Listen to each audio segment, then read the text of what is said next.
I wanted to just take a few minutes to go over a completed SOAP note that I did based on the same YouTube video that you had for your goal writing and SOAP note assignment. So I used the topic of difficulty sleeping as the topic for my note. So the problem statement: client has difficulty sleeping secondary to her major depression diagnosis. Super simple. It mentions the diagnosis, but the concentration of the problem statement is still the area of occupation that is the issue. So then with my subjective section, I included a couple of quotes, but I made sure to include the context with them. So when asked about her sleep routine, client stated, "I usually go to sleep at 10, but I don't know if it's 10 in the morning or 10 at night." The OTAS asked about the client's quality of sleep, to which the client replied, "I can't fully sleep anyway. I have a lot of nightmares, so I don't like to sleep." So as you can see there in the S, instead of just stating the quotes, I gave specific information about what prompted those statements.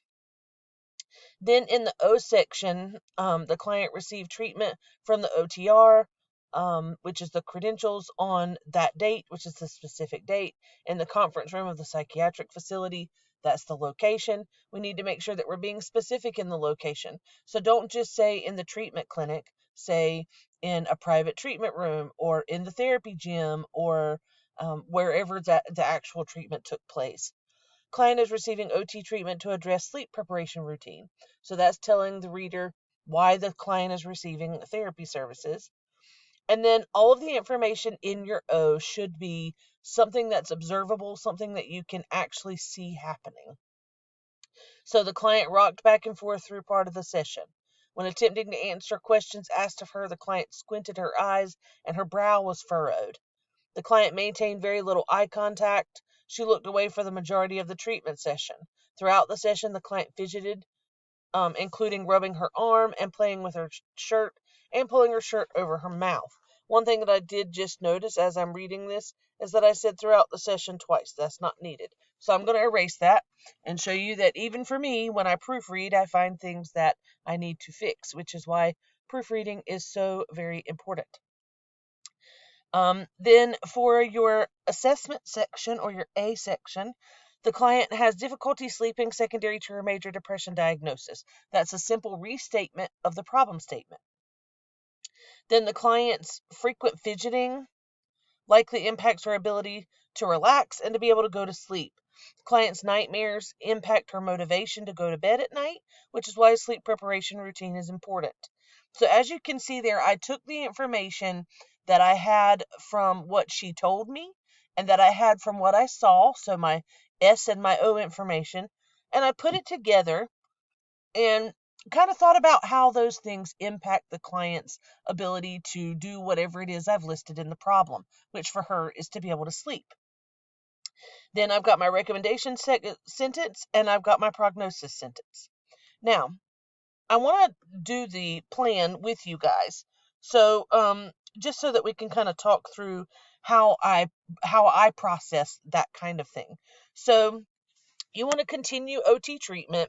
And when you are working as an OTA or as an OTA student, you're going to have the evaluation to refer to, which you will have the information there that tells you how often the OT recommends the client be seen and typically for how many weeks. So this is not information that you would typically come up with independently. That would be information that's often either in the evaluation or that you'll come up with in collaboration with the OTR. So for this particular client, your continue OT treatment 3 times a week for 4 weeks to address sleep preparation routine. Client will address sleep preparation by learning one new meditation technique. So with that, one of the things that I noticed in the plan that was written by many of you is that you would say things like participate in sleep preparation routine.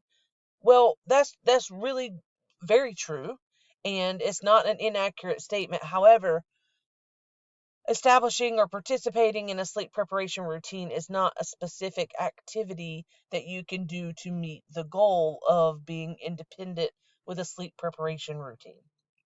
However, learning a new meditation technique is something that is an actual activity that's specific, that would be client centered, that would lead to sleep preparation independence. Another thing you could do is you could have the client write a written sleep prep schedule to post in their bathroom. You could have the client learn a few relaxation yoga moves or techniques. Um, you could have the client I don't know, choose a book that they can read at night before they go to bed, instead of using their tablet or their phone. I know a couple of you wrote in your tasks that one of the things that you would do is to eliminate electronic use before bed, which is a great idea, but eliminating technology isn't an activity.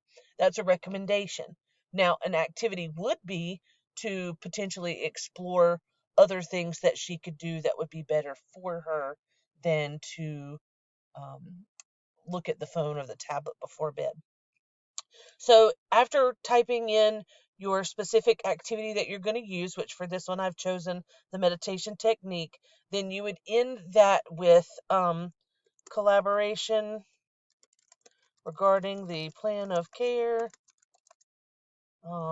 between OTR and OTAS occurred prior to writing this note. Or you could say um, collaboration occurred between OTAS and OTR, however you choose to say it. The way that it's written as far as the sentence itself doesn't matter. The key thing, though, is that you want to make sure that somewhere in the plan you are stating that you collaborated with the OTR on the plan of care. Then, as you can see here, I've included my name as part of the signature line, as well as my credentials and the date. So hopefully this kind of helps to give you a little bit of an idea of kind of the basic thought process behind writing the SOAP note. Hopefully this will help you to kind of understand all of the things that are in the rubric that will be used for future SOAP notes, as well as the one that was used for this SOAP note that was due this past week. Um, the SOAP note rubric won't change. We're looking for all the same things. So just make sure that you're reviewing the rubric before you sit down to do the real-time SOAP notes. That'll also help you to make sure that you remember all of the things that need to go in that. So if you have any questions after you watch this video and after you review your feedback, please feel free to let me know. I want you guys to feel comfortable before you go into writing the SOAP note this week. So just keep me posted if you need anything.